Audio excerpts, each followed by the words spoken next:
बिस्मिल्लाहिर्रहमानिर्रहीम। This is doctor Farzad from career coaching centre.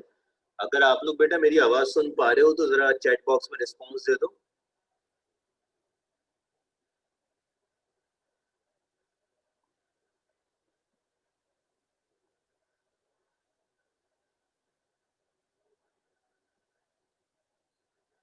चलें, तो हमने लास्ट लेक्चर में बेटा स्टार्ट किया था एक टॉपिक डिफॉर्मिटीज ऑफ स्केलेटन, और उसमें आपको बताया था कि डिफरेंट डिफॉर्मिटीज होती हैं। 3 टाइप्स की डिफॉर्मिटीज हमने डिस्कस की थी, और वो डिफॉर्मिटीज क्या क्या थी? वो न्यूट्रिशनल डिफॉर्मिटीज थी, वो कंजेनिटल डिफॉर्मिटीज थी, और साथ में हार्मोनल डिफॉर्मिटीज थी। आज जो हम टॉपिक डिस्कस करने जा रहे हैं वो क्या है? Diseases of skeleton. तो हेडिंग डाल लें आप लोग डिजीजेस ऑफ स्केलेटन की। और कोई मुझे बता सकता है कि what is the difference between disease and deformity? कि डिजीज में और डिफॉर्मिटी में क्या फर्क है? डिजीज में और डिफॉर्मिटी में कोई फर्क है या नहीं है?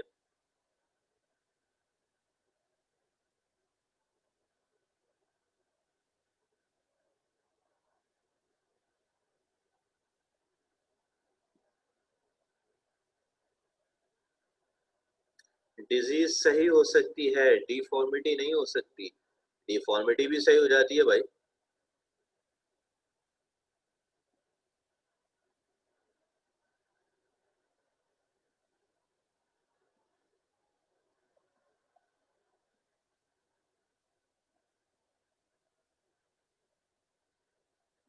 डिजीज बीमारी होती है और डिफॉर्मिटी एबनॉर्मेलिटी होती है।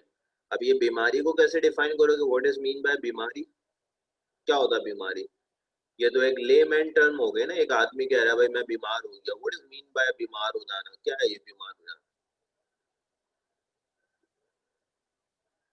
और एबनॉर्मेलिटी का मतलब तो यही है कि भाई नॉर्मल से हट गए, तो बीमार होना भी एबनॉर्मेलिटी है।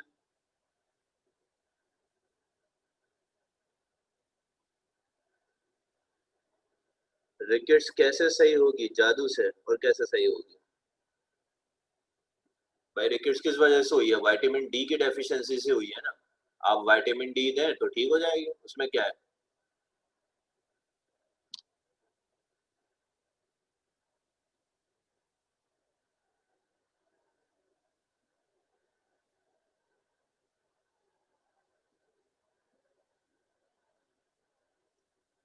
डिफॉर्मिटी डेवलपमेंट के दौरान होती है, जरूरी नहीं है। कंजेनिटल डिफॉर्मिटी हो सकती है डेवलपमेंट के दौरान, लेकिन जो हार्मोनल डिफॉर्मिटी है वो डेवलपमेंट के दौरान तो नहीं होती। इसी तरह अगर हम न्यूट्रिशनल डिफॉर्मिटी की बात करते हैं तो वो भी डेवलपमेंट के दौरान नहीं होती। और सोचो, या फिर हार मान लो। कोई एक काम कर लो। सोचो सोचो, जल्दी बताओ, दिमाग चलाओ अपना।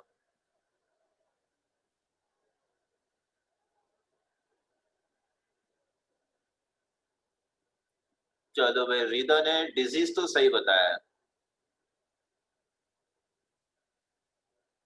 सिर्फ ह्यूमन में अप्लाई नहीं होगा, ये कहीं पे भी किसी भी एनिमल में अप्लाई हो सकता है।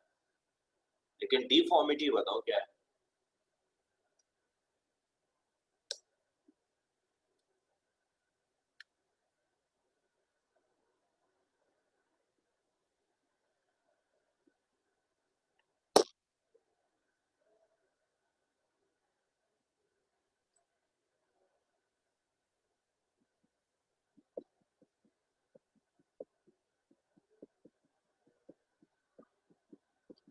Abnormal bone formation. तो ये एबनॉर्मल बोन फॉर्मेशन क्या है?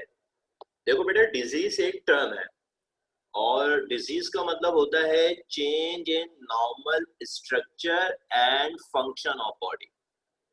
कि बॉडी के स्ट्रक्चर में और फंक्शन में चेंज आ जाना क्या कहलाता है? डिजीज कहलाता है। अब डिजीज की होती है डिफरेंट टाइप्स। 2 टाइप्स होती हैं, एक डिफॉर्मिटी होता है और एक डिसऑर्डर होता है। अगर स्ट्रक्चर में चेंज आ रहा है तो डिफॉर्मिटी, और अगर फंक्शन में चेंज आ रहा है तो डिसऑर्डर। और जो जनरल टर्म है वो डिजीज है। Disease means change in normal structure या नॉर्मल फंक्शन। अगर स्ट्रक्चर में चेंज आ रहा है, वो डिजीज जिसमें स्ट्रक्चर एबनॉर्मल हो जाते हैं वो डिफॉर्मिटी कहलाती है, और वो डिजीज जिसमें फंक्शंस एबनॉर्मल हो जाते हैं वो डिसऑर्डर कहलाते हैं। समझ में आ रही है बात? तो इसका मतलब ये है कि हर डिफॉर्मिटी डिजीज है, हर डिसऑर्डर डिजीज है, लेकिन हर डिजीज डिसऑर्डर नहीं है, और हर डिजीज डिफॉर्मिटी नहीं है। ये बात समझ रहे हो ना भाई, कि भाई डिजीज है, डिजीज एक जनरल टर्म है जिसमें एबनॉर्मेलिटी आएगी स्ट्रक्चर में भी और फंक्शन में, ये एक जनरल टर्म है। अब वो डिजीज जिसमें स्ट्रक्चर चेंज हो रहा है, स्ट्रक्चर में खराबी आ रही है, तो वो डिफॉर्मिटी है, और अगर फंक्शन में आ रही है तो वो डिसऑर्डर है। समझ में आ रही है आप लोग की ये बात? कोई मुश्किल बात तो मैं नहीं कर रहा हूँ, बहुत आसान अल्फाज में मैंने कोशिश की है कि आप लोग को एक्सप्लेन कर दूं। अगर अब भी किसी को मसला है तो भाई वो बेझिझक पूछ सकता है, कोई मसला नहीं है। चले, तो अब हम जो है वो डिजीज ऑफ स्केलेटन डिस्कस कर रहे हैं।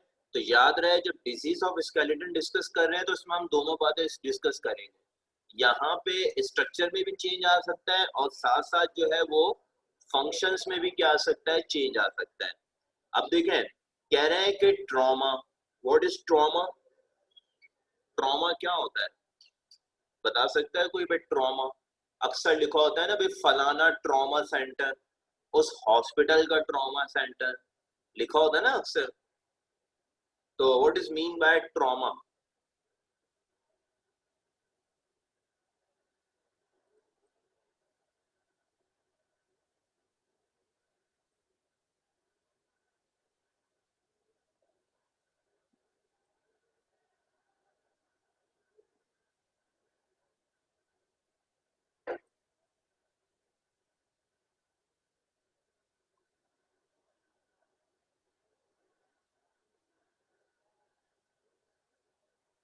और लोग भी बताएं भाई ट्रॉमा क्या होता है।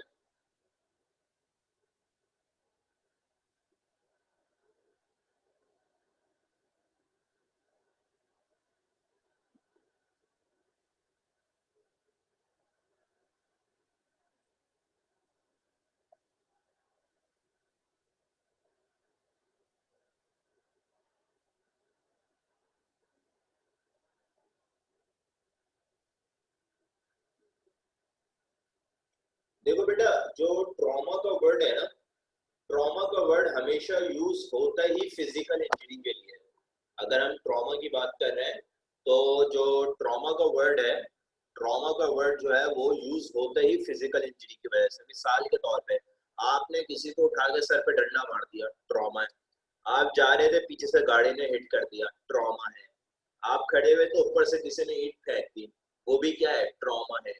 तो ट्रॉमा वो इंजरी होती है जो फिजिकल फोर्स की वजह से हो। अब हमारे यहाँ थोड़े मिसनोमर है भाई, मेंटल ट्रॉमा, मेंटल ट्रॉमा कोई चीज नहीं होता।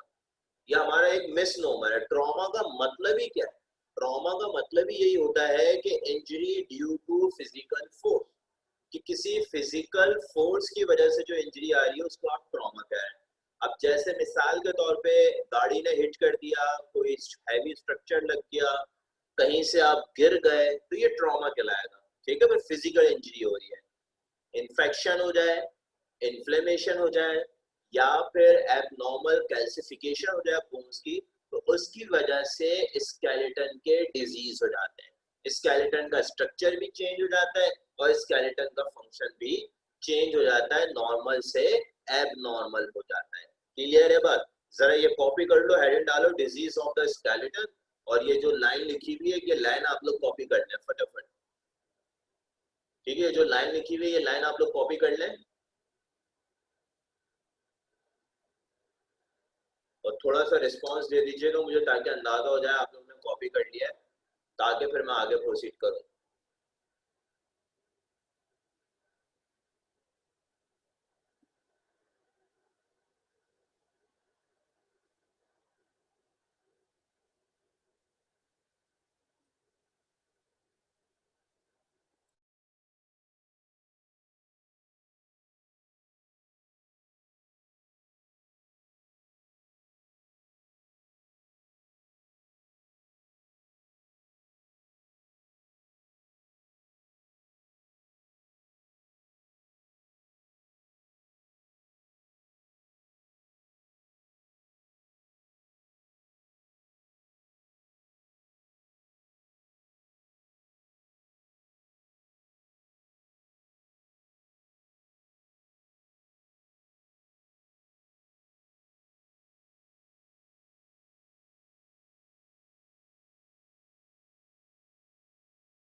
चलो भाई, अब जरा हम आ जाते हैं अपने टॉपिक पे। आप लोग स्क्रीन के ऊपर एक पिक्चर देख रहे हैं, तो कोई बता सकता है कि भाई ये क्या है?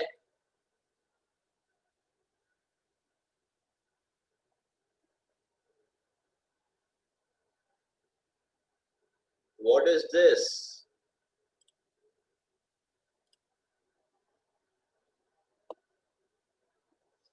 ये इन्होंने वर्टिबल कॉलम का एक कट सेक्शन दिखाया है भाई। ठीक है, ये आपकी वर्टिब्रीज है। एक वर्टिब्री ये है, एक वर्टिब्री ये है। अंदर क्या होता है, इसके स्पाइनल कॉर्ड होता है। स्पाइनल कॉर्ड से ये क्या निकल रही है, नर्व्स निकल रही हैं। और बेटे ये दो वर्टिब्रीज के दरमियान एक डिस्क होती है, और इस डिस्क को हम नाम देते हैं आईवी डिस्क। आईवी डिस्क का मतलब क्या है भाई? आईवी डिस्क का मतलब होता है इंटरवर्टिब्रल डिस्क, यानी के दो वर्टिब्रीज के दरमियान मौजूद डिस्क। तो इसको हम आईवी डिस्क कहते हैं या इंटरवर्टिबल डिस्क कहते हैं। अब देखिए, इस डिस्क के पार्ट्स देखे जाए तो इस डिस्क के जो पार्ट्स हैं वो दो पार्ट हैं। अगर आप पार्ट्स की बात कर रहे हैं, एक आपको ये पर्पल कलर का पार्ट नजर आ रहा होगा, ठीक है भाई, इस तरह से। ठीक है, अगर आप देख रहे हैं तो एक आपको जो है ये पर्पल कलर का जो है वो पार्ट यहाँ पे नजर आ रहा होगा। और ये जो पर्पल कलर का पार्ट है, इस पर्पल कलर के पार्ट को हम नाम देते हैं nucleus fibrosus. It is called as nucleus fibrosus. ठीक है, और जो अंदर ये फ्लूइड लाइक पार्ट है, दिस वन, ये ब्लू कलर का जो अंदर फ्लूइड लाइक पार्ट है, this fluid like part is called as annulus pulposus। तो ये annulus pulposus कहलाएगा। तो न्यूसिलस फाइब्रोसिस और annulus pulposus है। ठीक है, ये दो पार्ट है। अब ये जो न्यूसिलस फाइब्रोसिस है ना, ये हार्ड स्ट्रक्चर होता है जो कि अंदर एक jelly like fluid रखता है, and this jelly like fluid is called as annulus pulposus। Clear है यहाँ तक बात?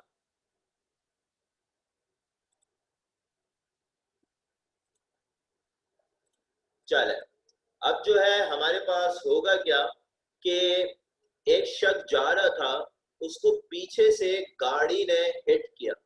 और गाड़ी ने हिट किया तो गाड़ी के हिट करने की वजह से बीच में आप देखें दो वर्टिब्रीज है, और इन दो वर्टिब्रीज के दरमियान एक डिस्क है। ये आपको डिस्क नजर आ रही होगी जो स्काई ब्लू कलर की है, and this disc is called as intervertebral disc. इस डिस्क को आप इंटरवर्टिब्रल डिस्क का नाम दे रहे हैं। और पीछे से फिजिकल फोर्स लगने की वजह से ये इंटरवर्टिब्रल डिस्क अपनी नॉर्मल जगह से डिसलोकेट हो गई, अपनी नॉर्मल जगह से स्लिप कर गई। और जब ये स्लिप की तो देखा स्लिप करने की वजह से अंदर स्पाइनल कॉर्ड था, इस स्पाइनल कॉर्ड को दबाना शुरू कर दिया। और डिस्क स्लिप होने की वजह से इस डिजीज का नाम हमने रख दिया डिस्क स्लिप। क्या नाम रख दिया? Disc slip. तो पहला डिजीज हमारा होगा डिस्क स्लिप। तो हेडिंग डाल लें डिस्क स्लिप की फटाफट, और फिर डेफिनेशन लिखें इसकी।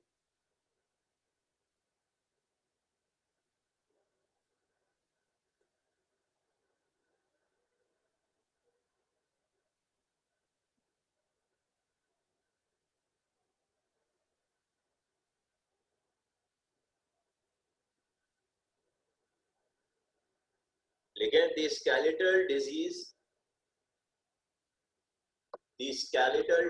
which involve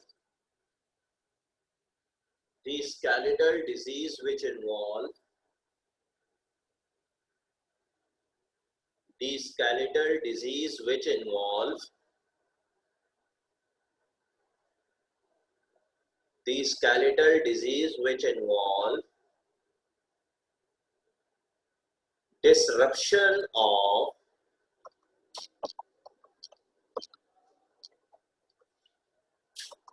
which involves disruption of IV disc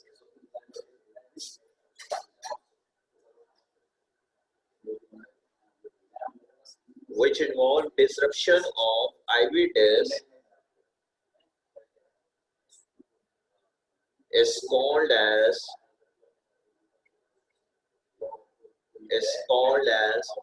disc slip. चले अब बेटे ये जो आप स्लाइड देख रहे हैं इसमें सिम्टम्स हैं और ट्रीटमेंट है, ये कॉपी कर लें, फिर मैं आपको समझाता हूँ।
चले भाई, सबने कॉपी कर लिया है ये। अब देखिए बेटा, हम लोग बात कर रहे थे डिस्क स्लिप की। मैं आपको एक इमेज दिखा रहा हूँ, उस इमेज को जरा गौर से देखिएगा। अब देखिए इस इमेज में जो है डिस्क अपनी नॉर्मल पोजीशन से स्लिप कर चुकी है। अब स्लिप करके ये नर्व्स को क्या कर रही है, कंप्रेस कर रही है। और जब नर्व्स कंप्रेस होंगी तो उसका नतीजा क्या निकलेगा, स्पाइनल नर्व प्रेस हो रही है और सीवियर पेन होगा। पेन कहाँ होगा, उस एरिया में होगा जो कि वो कंप्रेस होने वाली नर्व सप्लाई कर रही होगी। मिसाल के तौर पे मेरे लोअर लिम्ब की नर्व कंप्रेस हुई है तो दर्द कहाँ होगी, लोअर लिम्ब में होगी। अगर मेरे अपर लिम्ब की नर्व कंप्रेस हुई है तो अपर लिम्ब में दर्द होगा। अब करें क्या भाई, ट्रीटमेंट ये है कि भाई इसको कहेंगे आप लंबा जो है वो रेस्ट करें, कहाँ पे, हार्ड बेड पे, जिसको हम अपनी जबान में तखत कहते हैं कि भाई आप तखत पे लेट जाए जो प्लेन हो। अब कोई क्या भाई हमारे यहाँ तो नहीं है तखत, तो फिर क्या करें, उसको हम कहेंगे भाई आप जमीन पे ही लेट जाओ, पक्की और प्लेन जमीन पे। और पेन किलर जो है उसको एडवाइस करेंगे ताकि उसका पेन रिलीफ हो जाए। और थोड़ी फिजियोथेरेपी कराते हैं तो वक्त के साथ साथ जो है चीजें बेहतर हो जाती हैं। ठीक है, सर्जरी हमारे पास ऑप्शन नहीं होता। अगर सर्जरी करेंगे तो नर्व्स पता चला जो डिस्क तो नॉर्मल आ गई, लेकिन इसमें नर्व डैमेज होने के खतरा ज्यादा होते हैं, तो दो मसले और खड़े हो जाते हैं।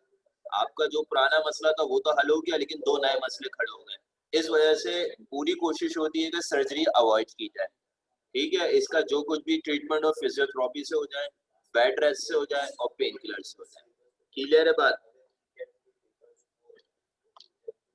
चले भाई, अब जरा अगला डिजीज है जिसको हम स्पंडाइलोसिस का नाम देते हैं।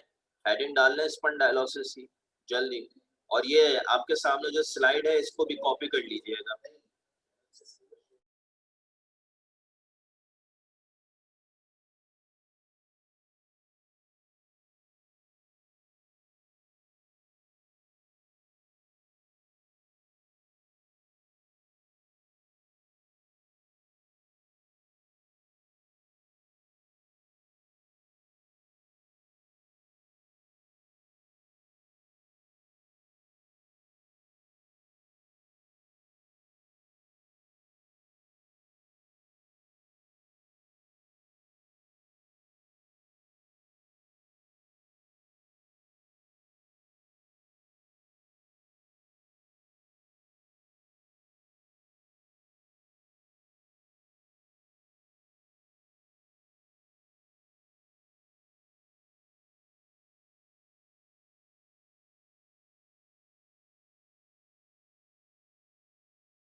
चले बेटा, अब हम स्पंडालोसिस की बात कर लेते हैं कि स्पंडालोसिस क्या है। अब देखें, ये दो वर्टिब्रीज रखी हुई हैं। इन दो वर्टिब्रीज जब रखी हुई होती है तो बीच में आप ये देख रहे हैं कि एक कोर बन रहा है। मेरे एरो को आप फॉलो करें तो ये कोर बन रहा है, और ये कोर जो है इसको बायोलॉजी में हम कहते हैं फोरामेन। ठीक है, हर होल को बायोलॉजी में हम फोरामेन का नाम देते हैं। फोरामेन की स्पेलिंग मैं जरा लिख रहा हूँ आपके चैट बॉक्स पे, तो ये फोरामेन कहलाएगा। अब देखो, ये फोरामेन किसके दरमियान है? दो वर्टिब्रीज के दरमियान है। तो इस फोरामेन को हम नाम देते हैं इंटर वर्टिब्रल फोरामेन। तो ये कहलाएगा इंटर वर्टिब्रल फोरामेन। अब इस इंटरवर्टिब्रल फोरामेन से क्या होंगी? नर्व्स निकलेंगी। अब अगर एबनॉर्मल कैल्सिफिकेशन हो, और एबनॉर्मल कैल्सिफिकेशन होने की वजह से, ठीक है, एबनॉर्मल कैल्सिफिकेशन होने की वजह से, आप समझ लें जो मैं हार्ट बना रहा हूँ यहाँ पे, ये एबनॉर्मल कैल्सिफिकेशन हो रही है। और एबनॉर्मल कैल्सिफिकेशन होने की वजह से ये जो इंटरवर्टिब्रल फोरामेन था, ये इंटरवर्टिब्रल फोरामेन क्या कर गया? ये इंटरवर्टिब्रल फोरामेन नैरो हो गया। और यही इंटरवर्टिब्रल फोरामेन का नैरो हो जाना क्या कहलाता है? इसका नैरो हो जाना स्पंडाइलोसिस कहलाता है। और जब ये स्पंडाइलोसिस होगा, ये फोरामेन नैरो हो जाएगा, तो ये भी क्या करेगा? नर्व को कंप्रेस करेगा। और जब नर्व कंप्रेस होगी तो नर्व स्टिमुलेट हो जाएगी और ये पेन प्रोड्यूस करेगी। और ये पेन कहाँ पे होगा? जहाँ पे नर्व सप्लाई कर रही होगी। समझ में आ रही है बात? तो उस रीजन में आपको क्या फील होगा? उस रीजन में आपको पेन फील होगा, और उस कंडीशन को हम नाम दे रहे हैं, उस कंडीशन को हम स्पंडाइलोसिस का नाम दे रहे हैं। अगर सर्वाइकल वर्टिब्री अफेक्ट हुई है तो पेन आपको कहाँ मिलता है? नेक, शोल्डर और अपर लिम्ब में मिलता है। तो अगर सर्वाइकल वर्टिब्री पे हो रहा है तो सर्वाइकल स्पंडाइलोसिस कहलाएगा। और सर्वाइकल स्पंडाइलोसिस के केस में क्या किया जाता है? इनके गले में एक इस तरह से हार्ड कॉलर पहना दिया जाता है कि भाई आपने मूवमेंट नहीं करनी। और जब मूवमेंट नहीं करनी तो नर्व जो है वो कंप्रेस नहीं होगी। नर्व कंप्रेस नहीं होगी तो पेन नहीं होगा। ये हार्ड कॉलर पहना दिया जाता है। अगर लंबर वर्टिब्रीज में है तो फिर एक बेल्ट आती है, लंबर बेल्ट, वो लंबर बेल्ट जो है पहना दी जाती है। समझ में आ रही है बात? तो इससे क्या होगा? नर्व पे जो प्रेशर आ रहा होता है वो प्रेशर जो है रिलीफ हो जाएगा। और जो भी पेन है उस पेन को खत्म करने के लिए क्या देना पड़ेगा? उस पेन को खत्म करने के लिए मेडिसिन देनी पड़ती हैं, जिनको हम पेन किलर्स का नाम देते हैं। क्लियर है बात? बेटा इसको रिमूव हम खुद से तो नहीं करेंगे। आपके जो ऑस्टियोक्लास्ट होते हैं इनको थोड़ा टाइम देना पड़ेगा। ये ऑस्टियोक्लास्ट इसको रिमूव कर देंगे, लेकिन जब तक कि वो रिमूव करेंगे, जो पेन होता है उस पेन को कम करने के लिए आपको मूवमेंट कम करनी पड़ेगी। अगर सर्वाइकल स्पंडाइलोसिस है तो सर्वाइकल कॉलर लगाना पड़ेगा। अगर लंबर है तो लंबर बेल्ट लगती है। थोरैसिक है तो थोरैसिक बेल्ट लगेगी। पेल्विस में है तो पेल्विस बेल्ट लगेगी। समझ रही है ना बात को भाई? चलो भाई, अगला है शियाटिका। अब देखो शियाटिका क्या होता है। ये देखें, ये हमारा लोअर लिम्ब है, और लोअर लिम्ब में जो सबसे बड़ी नर्व होती है ये नजर आ रही हो आपको, और ये नर्व हमारे लोअर लिम्ब को सप्लाई करती है। This nerve is called as sciatic nerve. अब अगर इंजेक्शन लगाया जाए हिप रीजन के अंदर, और किसी अनट्रेन्ड या अनप्रोफेशनल शख्स ने ये इंजेक्शन लगाया और उसकी वजह से शियाटिक नर्व डैमेज हो गई या शियाटिक नर्व इंजर्ड हो गई, तो आप देख रहे हैं, तो जहां जहां शियाटिक नर्व जा रही है वहां वहां क्या होगा? पेन होगा। और इस पेन को हम क्या नाम देंगे? इस पेन को हम नाम देंगे शियाटिका। अब शियाटिका का कॉज क्या हो सकता है? Carat may cause due to disc slip in lower abdomen. Lower abdomen में डिस्क स्लिप हो जाए, उससे भी हो सकता है। या फिर जो है नीचे आपको जो है बैक साइड से किसी ट्रॉमा हो गया, किसी गाड़ी ने हिट कर दिया, उसकी वजह से हो सकता है। या फिर इंजेक्शन लगवाया, उस इंजेक्शन की वजह से नर्व डैमेज हो गई, उसकी वजह से भी ये पेन हो सकता है। और इस पेन को आप क्या नाम देंगे? शियाटिका का नाम देते हैं। अब इसकी अगर हम ट्रीटमेंट की बात करते हैं, ट्रीटमेंट में कह रहे हैं रिकवरी बहुत स्लो होती है, और अक्सर ऐसा होता है कि कभी कंप्लीटली तौर पे रिकवर नहीं होता। ये जिंदगी के साथ ये दर्द रहता है, कम और ज्यादा हो जाएगा लेकिन खत्म नहीं होता। समझ में आ गई बात? तो इस कंडीशन को हम शियाटिका कह रहे होते हैं। अब जरा बेटा आप लोग जो है इसको शियाटिका को कॉपी कर लें। पहले आप लोग ये स्लाइड कॉपी करें और फिर मुझे रिस्पॉन्स दे दें, तो फिर मैं अगली स्लाइड आपके सामने जो शो करूंगा, फिर आपने वो कॉपी करनी होगी। फटाफट कॉपी करें इसको।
चलो भाई, अब शेयरडी का कॉपी कर लिया है तो अब हम आ जाते हैं अपने लास्ट टॉपिक पे, जो कि है अर्थराइटिस।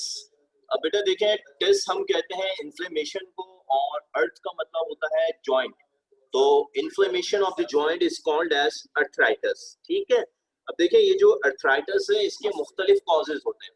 हो सकता है जॉइंट में इन्फेक्शन हो जाए तो उसको आप सेप्टिक अर्थराइटिस कहेंगे, और हो सकता है कि वक्त के साथ साथ, उम्र बढ़ने के साथ साथ जो जॉइंट कार्टिलेज है वो डैमेज होना शुरू हो जाए, वो ऑस्टियोआर्थराइटिस कहलाएगा।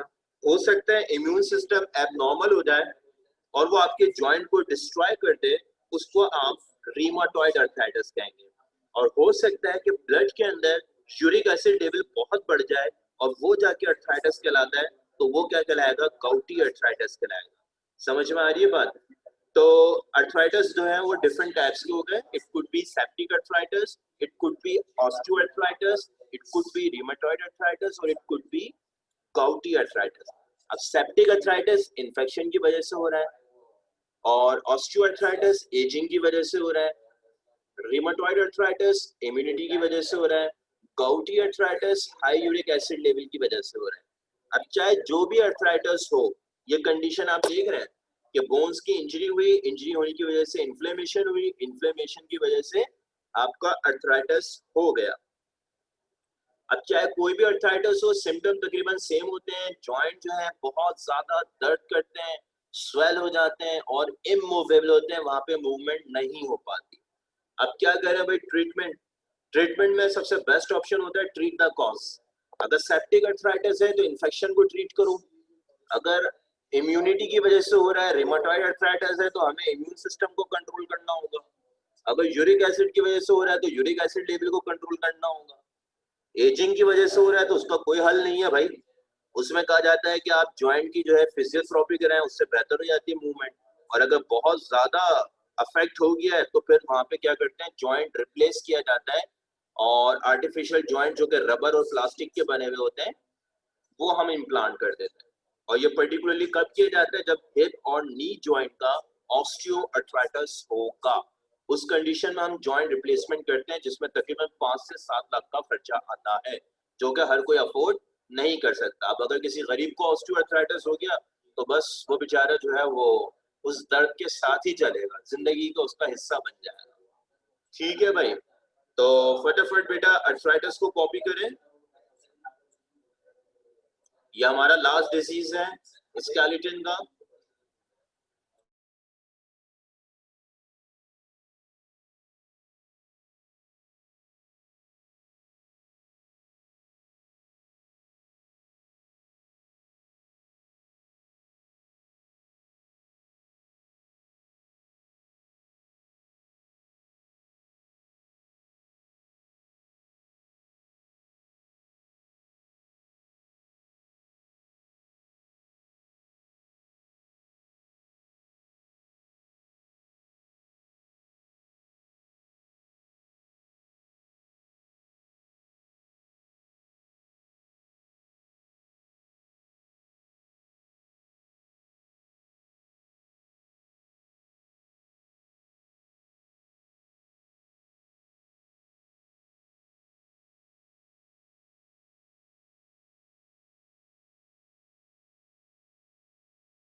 चलो भाई, सबने कॉपी कर लिया अर्थराइटिस को? चलो तो बेटा, आप लोग को जो मैंने टाइप्स बताई है ना, एग्जाम में एक दफा शॉर्ट क्वेश्चन आ चुका है कि define arthritis and its types. तो आपको आना चाहिए कि अर्थराइटिस क्या है। आप लिखोगे the inflammation of joint is called as arthritis. और फिर टाइप्स क्या क्या हो जाएंगी? नंबर 1 सेप्टिक अर्थराइटिस, तो आप कहेंगे the arthritis that occur due to infection, वो सेप्टिक अर्थराइटिस हो जाएगा। अगर ऑटो इम्यूनिटी की वजह से हो रहा है, मतलब इम्यून सिस्टम ने अपने ही जॉइंट पे अटैक कर दिया, तो वो क्या कहलाएगा? वो कहलाएगा रीमाटॉइड अर्थराइटिस। इसी तरह अगर जो है वो यूरिक एसिड लेवल बढ़ने की वजह से हो रहा है, तो वो गाउटी अर्थराइटिस कहलाएगा। तो उसको आप क्या नाम दोगे? उसको आप जो है वो गाउटी अर्थराइटिस का नाम देंगे। तो कहने का मकसद ये है कि अर्थराइटिस की ये 3 टाइप्स होती है मेनली, ठीक है। और अगर एजिंग की वजह से हो रहा है, वक्त गुजरने के साथ साथ हो रहा है, एजिंग की वजह से हो रहा है, उम्र बढ़ने की वजह से हो रहा है, तो उसको ऑस्टियोआर्थराइटिस कहेंगे। तो बेटा ये डिफरेंट जो है 4 टाइप्स हैं, ऑस्टियोआर्थराइटिस, सेप्टिक अर्थराइटिस, इसके अलावा जो है वो गाउटी अर्थराइटिस, रीमाटॉइड अर्थराइटिस। तो ये सारी टाइप्स ही आपको आनी चाहिए। चले तो यहाँ पे मैं अपना लेक्चर एंड करता हूँ। आज के लेक्चर के हवाले से अगर आप कोई क्वेश्चन करना चाहते हैं तो बेटा कर सकते हैं।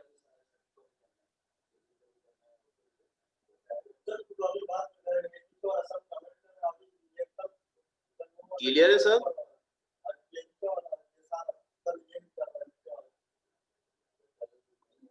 चला तो इंशाल्लाह फिर जिंदगी रही तो कल दोबारा मुलाकात होगी। तब तक के लिए अल्लाह हाफिज। आप सब लोग अपना ख्याल रखिएगा।